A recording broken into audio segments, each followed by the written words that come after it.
Welcome to NFL Nexus. You know, the Indianapolis Colts are in a really fascinating spot right now. Their defense, man, it showed some real flashes of brilliance. But when the lights were brightest, a huge flaw got exposed. And now, they're facing a potential mass exodus of talent, and the front office is staring down one massive question. How? Do you fix it? Do you go big game hunting for a superstar, that one single player who can transform your biggest weakness? Or do you play it smart and try to find those diamonds in the rough that everybody else has overlooked? Today, we're breaking down the Colts' defensive blueprint, and it's a fantastic case study in how modern NFL teams are built. But hey, before we dive in, if you love this kind of deep dive into NFL strategy, do me a quick favor and hit that subscribe button and ring the notification bell. It's a huge help for the channel and lets us bring you more content just like this. All right, let's get into it. All right, so let's set the scene here. If you just glanced at the box score for the whole 2025 season, you might think the Colts defense was fine, 39 sacks, that's pretty middle of the road. But here's the thing about season-long stats. Sometimes they can lie. They can totally mask a fatal flaw that only pops up when everything is on the line. And for Indianapolis, what started as a tiny crack in their defensive foundation, well, it turned into a full-blown crisis at the worst possible time. 4. Just 4. That's the number I want you to remember. That's how many sacks the Colts had in their final 5 games of the 2025 season. I mean, think about that for a second. That's less than 1 sack per game when you're fighting for a playoff spot. The pass rush, which is supposed to be the engine of any great defense, didn't just sputter out, it literally disappeared. It was gone. And when you can't get to the quarterback, you're just leaving your secondary out to dry. For the Colts, who are already banged up back there, it was an impossible situation. This wasn't just a little weakness, folks. This was an Achilles heel that was threatening to tear their whole season apart.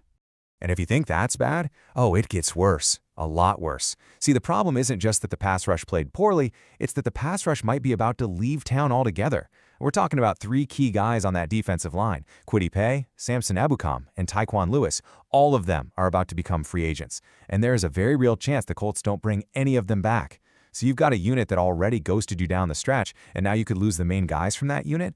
This whole thing just went from a performance problem to a code-red roster-building emergency.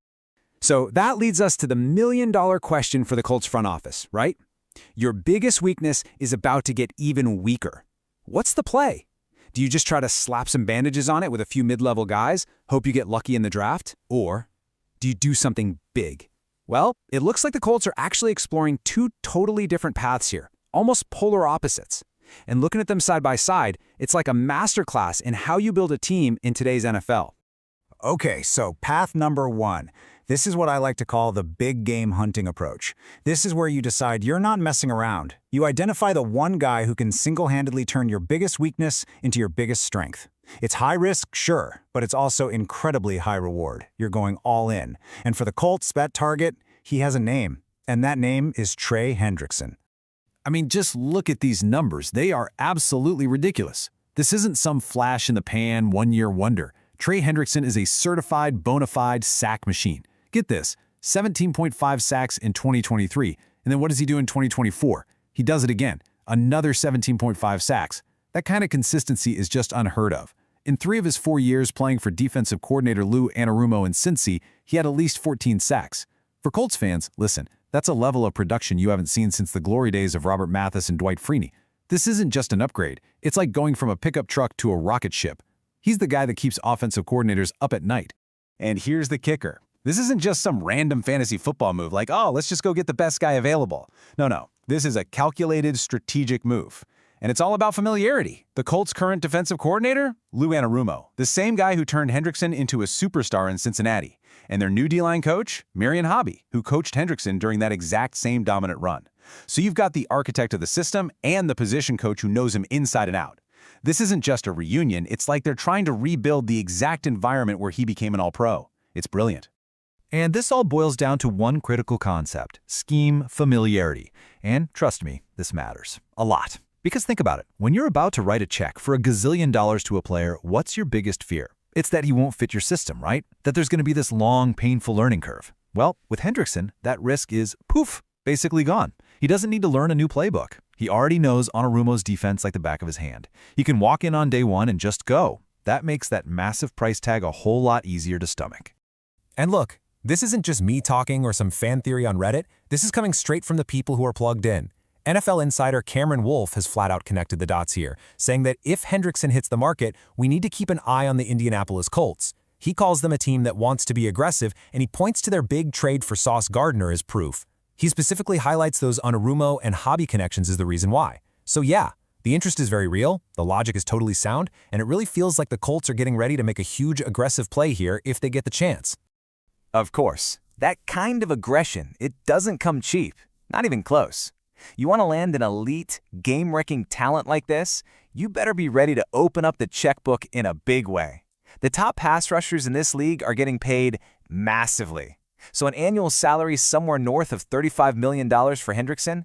Yeah, that's absolutely in the ballpark. This is the definition of a big bet. You're putting a giant chunk of your salary cap on one guy, betting that he's so good he'll lift the entire defense up with him. So okay, you've got these two totally different ways of thinking about it. On one side, you've got the big splash signing. That's the Trey Hendrickson plan. It's going to cost you a ton, but you're paying for a sure thing with almost no risk. But that's not the only way to build a winner. There's another path, the value trade. And this is where the really great GMs make their money.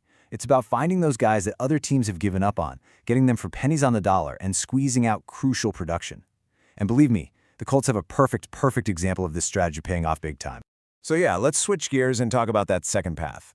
This is the story of the smart find, the diamond in the rough. It's all about being patient, doing your homework, and finding those undervalued players that other teams have just overlooked. It's definitely not as flashy, but man, it is just as important for building a roster that can actually last. And there is no better example of this on the Colts roster than the incredible journey of cornerback Mekhi Blackmon. Now, to really get why the Mekhi Blackmon trade was so brilliant, you have to understand just how desperate the situation was. I mean, the Colts' cornerback room in 2025 wasn't just banged up, it was a full-on MASH unit. We're talking Justin Wally going down with a torn ACL, their veteran leader Charvarius Ward suffering 3 separate concussions. Even their big trade acquisition, Sauce Gardner, was dealing with a nagging calf injury. On top of that, Jalon Jones missed 7 games with his hamstring. They were in straight-up survival mode, just looking for healthy bodies who could play. And right in the middle of all that chaos, this is where Mekhi Blackmon's amazing comeback story starts. So he's drafted by the Vikings, has a really solid rookie year, looks like he's got a bright future. Then, disaster. In 2024, he tears his ACL, probably the single worst injury for a corner, and he misses the entire season. So the Vikings, the team that just used a 3rd-round pick on him, they start getting nervous. They kind of write him off as damaged goods. But the Colts, in their moment of pure desperation, they see a chance. They trade for him. And what do they give up? Practically nothing, a future 6th-round pick. And Blackmon doesn't just come in and fill a jersey. He grabs that opportunity with both hands, ends up starting 11 games, and sets career highs in basically every category. What an unbelievable comeback.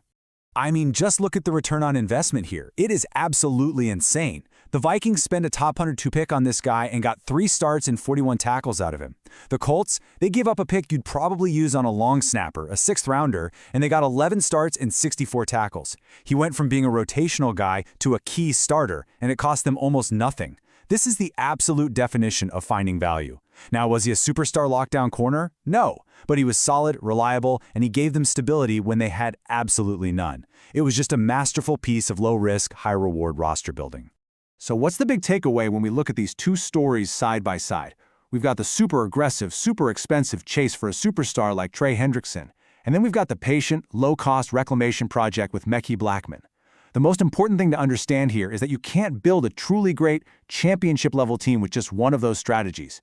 You absolutely have to master both. And that right there brings us to the core idea of this whole explainer.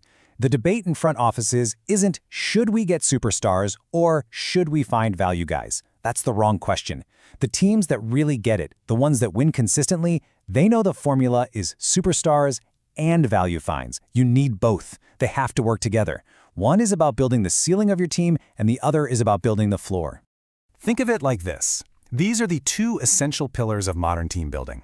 Pillar number 1 is that aggressive pursuit. That's being fearless, being willing to spend the big bucks and the high draft picks to land a true game changer, like Trey Hendrickson, a guy the other team has to build their entire game plan around. But that pillar is going to crumble if it's all by itself. It needs pillar number 2, resilient depth. And that's the hard, gritty work of finding the Mekhi Blackmons of the world, those undervalued guys you can get for cheap, develop, and who can step up and save your season when the inevitable injuries hit. A superstar might win you a few games, but it's that resilient depth that allows you to survive a whole season.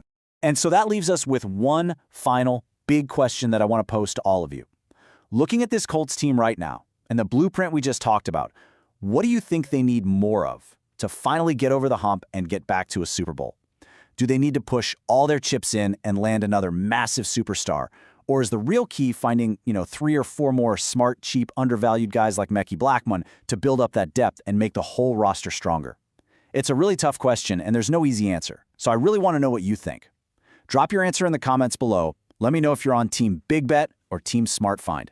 And hey, one last thing before we go. If you enjoy what we do here and want to help support the channel, we've actually just launched a brand new line of NFL-themed coloring books. They're seriously cool, perfect for kids, grandkids, or hey, even for adults who just want to chill out a bit.